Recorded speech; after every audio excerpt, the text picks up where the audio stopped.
Dinasti Zianid memerintah sebagian besar Afrika Utara selama lebih dari 3 abad. Mereka terkenal dengan kota-kotanya yang indah, dukungan mereka terhadap perdagangan, dan kontribusi mereka terhadap pengetahuan Islam. Zianid meninggalkan warisan budaya yang kaya yang masih dapat dilihat hari ini dalam arsitektur, seni, dan sastra mereka. Zianid adalah dinasti Berber, artinya mereka berasal dari penduduk asli Afrika Utara. Mereka bagian dari federasi suku Zenata yang dikenal dan bikin mereka sebagai pejuang. Yakmurasen Ibn Zayan adalah pendiri dinasti Zianid. Lahir di awal abad ke-13, dia adalah seorang komandan militer yang terampil dan politisi yang cerdik. Pada tahun 1235, ia memberontak melawan Abd al-Wadid dan mendirikan kerajaan independennya sendiri yang berpusat di Tlemcen. Pemberontakan Yakmurasen berhasil, dan dia mengalahkan Abd al-Wadid dalam serangkaian pertempuran. Dia dengan cepat mengkonsolidasikan kekuasaannya dan mendirikan dinasti baru yang akan memerintah selama lebih dari 3 abad. Yakmurasen Ibn Zayan meninggal pada tahun 1283, tetapi warisannya terus berlanjut melalui penerusnya. Dia dikenang sebagai pejuang hebat, penguasa yang bijaksana, dan pendiri salah satu dinasti terpenting dalam sejarah Afrika Utara. Kota Tlemcen yang terletak di kaki bukit pegunungan Tel Atlas di Aljazair saat ini menjadi jantung dinasti Zianid yang semarak. Berada di posisi strategis di persimpangan rute perdagangan Trans-Sahara Utama, Tlemcen berkembang sebagai pusat komersial yang ramai. Di luar signifikansi komersialnya, Tlemcen berkembang menjadi pusat pembelajaran dan budaya Islam yang terkenal di bawah perlindungan Zianid. Para penguasa Zianid dengan murah hati mendanai perpustakaan dan lembaga pendidikan, mendorong lingkungan penyelidikan dan debat intelektual. Kemegahan arsitektur kota mencerminkan kemakmuran ekonomi dan budayanya. Tlemcen di bawah Zianid menjadi simbol dinamis dari kekuatan dan pencapaian budaya dinasti. Kebangkitan Zianid ke tampuk kekuasaan di Maghreb bertepatan dengan munculnya dinasti kuat lainnya, Marinid, di Maroko saat ini.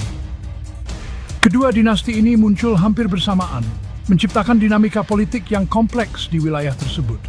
Marinid juga berasal dari Berber, memiliki nenek moyang yang sama dengan Zianid, melacak garis keturunan mereka kembali ke Konfederasi Zenata. Keduanya berbagi warisan budaya dan sejarah yang mendalam, yang seharusnya menjadi dasar persatuan. Namun, warisan bersama ini menjadi sumber persaingan dan konflik yang intens. Persaingan ini tidak hanya bersifat politik, tetapi juga mencakup aspek ekonomi dan militer. Titik utama pertentangan antara kedua dinasti terletak pada ambisi teritorial mereka yang bersaing. Kedua belah pihak berusaha memperluas wilayah mereka, seringkali dengan mengorbankan yang lain. Marinid memandang kerajaan Zianid yang makmur, yang berpusat di Tlemcen sebagai hadiah yang menggoda. Kota ini tidak hanya kaya, tetapi juga strategis, menjadikannya target utama bagi Marinid. Zianid dengan keras melawan perambahan Marinid yang mengarah ke serangkaian perang dan pertempuran kecil yang berlarut-larut. Konflik ini seringkali berlangsung selama bertahun-tahun, menguras sumber daya kedua belah pihak. Terlepas dari periode gencatan senjata dan kerjasama yang tidak nyaman, ketidakpercayaan yang mengakar, dan kepentingan yang saling bersaing mau tidak mau menyebabkan dimulainya kembali permusuhan. Setiap upaya untuk perdamaian seringkali hanya bersifat sementara, dengan ketegangan yang selalu siap meletus kembali. Akhir abad ke-13 dan awal abad ke-14 menyaksikan dinasti Zianid mencapai puncak kekuasaan dan kemakmurannya. Pada masa ini, kerajaan ini berhasil memperluas wilayahnya secara signifikan dan memperkuat posisinya di antara kerajaan-kerajaan lain di Maghreb. Era ini, yang sering disebut sebagai zaman kemasan Zianid, ditandai dengan ekspansi teritorial, pertumbuhan ekonomi, dan perkembangan seni dan sains. Seni dan budaya berkembang pesat dengan banyak karya seni dan literatur yang dihasilkan selama periode ini. Abu Tashfin yang pertama, seorang ahli strategi militer yang terampil, berhasil menghalau serangan Marinid dan memperluas wilayah Zianid. Keberhasilannya dalam pertempuran dan diplomasi membuatnya dihormati dan dikenang sebagai salah satu pemimpin terbesar dalam sejarah dinasti ini. Di bawah Abu Hammu Musa yang pertama, kerajaan Zianid mencapai puncak kejayaan budayanya. Ia dikenal sebagai pelindung seni dan sains, dan di bawah kepemimpinannya, banyak proyek budaya dan ilmiah yang didukung dan dikembangkan.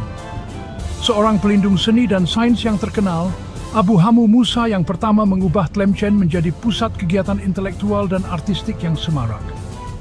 Kota ini menjadi tempat berkumpulnya para cendekiawan, seniman, dan ilmuwan dari berbagai penjuru dunia. Para penguasa Zianid berinvestasi besar-besaran dalam proyek-proyek pekerjaan umum, membangun masjid, madrasah, rumah sakit, dan sistem irigasi yang canggih. Infrastruktur ini tidak hanya memperkuat ekonomi, tetapi juga meningkatkan kualitas hidup masyarakat. Perdagangan berkembang pesat, dengan pasar Tlemcen dipenuhi barang-barang dari tempat-tempat sejauh India dan Cina. Jalur perdagangan yang luas ini membawa kekayaan dan kemakmuran ke kerajaan, menjadikannya salah satu pusat perdagangan utama di wilayah tersebut. Zaman keemasan Zianid mewakili titik tertinggi dalam sejarah dinasti, sebuah bukti visi dan kepemimpinan para penguasanya. Keberhasilan mereka dalam berbagai bidang mencerminkan kemampuan mereka untuk memimpin dan menginspirasi generasi berikutnya. Zaman keemasan Zianid, meskipun gemilang, terbukti relatif berumur pendek. Pada pertengahan abad ke-14, dinasti mulai mengalami kemunduran bertahap, diganggu oleh perselisihan internal dan tekanan eksternal. Perselisihan suksesi dan pemberontakan internal menguras sumber daya kerajaan dan melemahkan persatuannya. Zianid menghadapi ancaman eksternal baru dari musuh bebuyutan mereka, Marinid. Marinid melancarkan serangkaian serangan baru, merebut Tlemcen pada beberapa kesempatan, dan semakin mengacaukan kerajaan.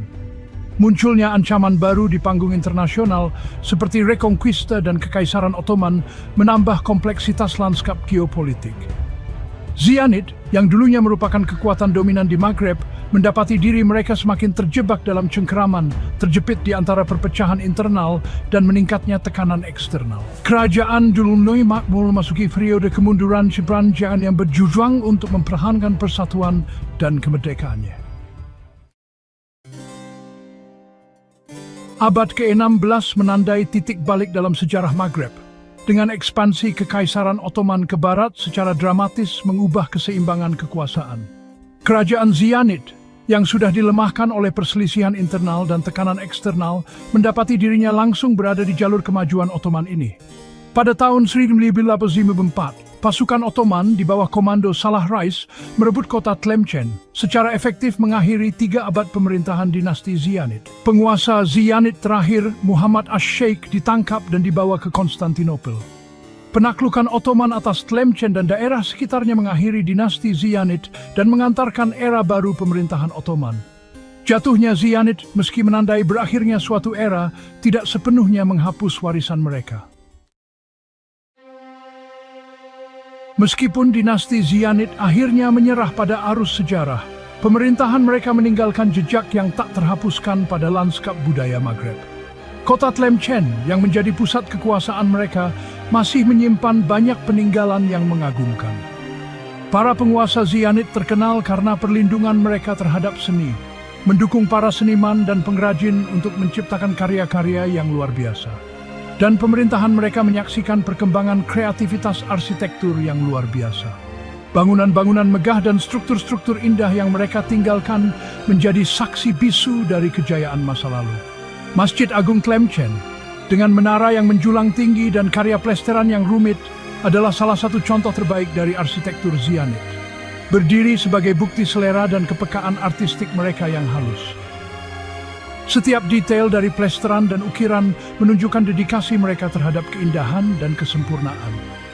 Di luar pencapaian arsitektur mereka, Zianid mengembangkan iklim intelektual yang semarak, menciptakan lingkungan yang kondusif untuk pertumbuhan ilmu pengetahuan dan seni, yang menarik para sarjana, penyair, dan pemikir dari seluruh dunia Islam.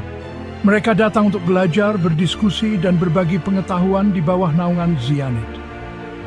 Ibn Khaldun, sejarawan dan polimeth Arab yang terkenal, adalah salah satu tokoh intelektual yang paling menonjol yang menghabiskan sebagian besar hidupnya di Tlemcen. Di mana ia menulis beberapa karya terpentingnya. Istana Zianid menjadi pusat debat ilmiah dan pertukaran intelektual, tempat di mana ide-ide besar dibahas dan dikembangkan, berkontribusi pada tradisi intelektual Islam yang lebih luas. Warisan intelektual ini terus mempengaruhi pemikiran dan budaya hingga hari ini. Zianid, terlepas dari kematian terakhir mereka, tetap dikenang sebagai pelindung seni dan ilmu pengetahuan, meninggalkan warisan budaya yang kaya yang terus memikat dan menginspirasi generasi mendatang. Peninggalan mereka adalah harta yang tak ternilai bagi sejarah dan budaya Maghreb. Dinasti Zianid, meskipun sering dibayangi oleh tetangga mereka yang lebih kuat, memainkan peran penting dalam membentuk sejarah dan budaya Maghreb. Selama lebih dari 3 abad, mereka memerintah sebagian besar Afrika Utara, meninggalkan warisan kemakmuran ekonomi, kemegahan arsitektur, dan semangat intelektual. Para penguasa Zianid mendorong iklim keingintahuan intelektual dan inovasi artistik yang menarik beberapa pemikir tercerdas di dunia Islam. Pencapaian arsitektur dinasti yang diwujudkan dalam masjid dan istana yang megah berdiri sebagai bukti abadi dari selera mereka yang halus. Sementara dinasti Zianid akhirnya menyerah pada tekanan perselisihan internal dan ancaman eksternal, warisan mereka melampaui kematian politik mereka. Zianid, meskipun pemerintahan mereka akhirnya berakhir, meninggalkan jejak yang tak terhapuskan pada sejarah dan budaya Afrika Utara.